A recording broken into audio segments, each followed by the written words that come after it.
សួស្តីប្រិមិត្តអ្នកស្នេហាវិស័យកីឡាបាល់ទាត់បើជួបគ្នាសាជាថ្មីមកទៀតហើយបាទជាមួយនឹងការប្រកួតបាល់ទាត់លីកកម្ពុជារបស់អង់គ្លេសសប្តាហ៍ទី35ថ្ងៃអាទិត្យ2026រួមនេះយើងមានការប្រកួត3គូរវាងក្រុមម្ចាស់ផ្ទះ4ម៉ៅប៉ះជាមួយនឹងក្រុម Crystal Palace ចំណែកឯក្រុម Berside ក្រហមបានទ្វារកីឡាដ្ឋានទទួលក្រុមហុង Liverpool គូចុងក្រោយវិញបាទក្រុម Aston Villa ទទួលបាគុំក្រុមចំណែកគូចុងក្រោយវិញបាទក្រុម Aston Villa ប៉ះជាមួយតតណាបាទអស់កុំឲ្យខាត់ពេលយូរយើងចូលដល់ការវិភាគរបស់នេះតែម្ដងគូទី1ការធ្វើរវាងក្រុមម្ចាស់ផ្ទះបាប៊ូណាម៉ៅបច្ចុប្បន្នលេខ8ទទួលស្វាគមន៍ក្រុមស្ថាប័នលេខ14បាទក្រុមទាំងពីរបាទគឺឆ្លប់ប៉ះគ្នាបាទចំនួន5លើកមកហើយបាទគឺក្រុមបាទប៊ូណាម៉ៅបាទឈ្នះ2និងស្មើ3អត់ដាច់ចាញ់ទេទៅលើបាទក្រុមស្ថាប័នលេខការប្រកួតចុងក្រោយរបស់ក្រុមម្ចាស់ផ្ទះប៊ូណាម៉ៅគឺស្មើ2-2ជាមួយនឹងក្រុម Leeds United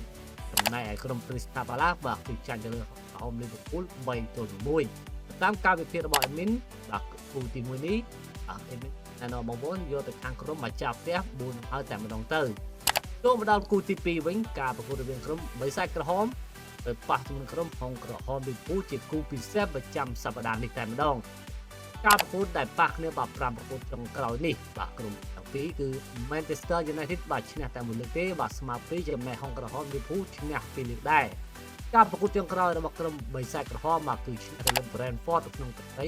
2-1បាទគូទី2នេះដែរបាទតាមការវិភាគរបស់ admin បងប្អូនអាចរើសបានទៅលើបាទរើស over តែម្ដង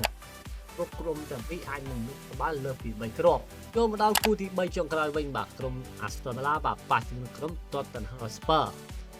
បច្ចុប្បន្នបាទ Aston Villa លេខ5បាទ Tottenham Hotspur លេខ18គៀបនឹងតំបន់ដែលត្រូវកាត់ចោលបាទនៅការក្រោយតែម្ដងបាទសម្រាប់ចំនួនជួបគ្នាបាទ5ប្រកួតបាទក្រុម Aston Villa បាទគឺឈ្នះ4ប្រកួតហើយបាទចាញ់តែម្ដងទេជាមួយនឹង Spurs ការប្រកួតចុងក្រោយរបស់ក្រុមម្ចាស់ផ្ទះបាទ Tottenham ការប្រកួតចុងក្រោយរបស់ក្រុម Aston Villa បាទគឺចាញ់ទៅលើ Nottingham 1-0បាទក្រៅដីចំណែកឯ Tottenham ក៏យកឈ្នះទៅលើ Wolverhampton ដែលក្រុមបាល់ប្រាំង1-0គ្នា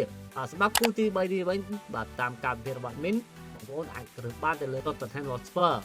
ព្រោះ Spurs ត្រូវការបន្ទូតដើម្បីរក្សាកៅអីលេងនៅ Premier League នៅរដូវកាលក្រោយតែម្ដងបងប្អូនយល់យ៉ាងណាដែរសម្រាប់ការវិភាគនេះកុំភ្លេចចូលទៅ comment បាទជួយ like ជួយ share subscribe ដើម្បីទទួលបានវីដេអូថ្មីៗ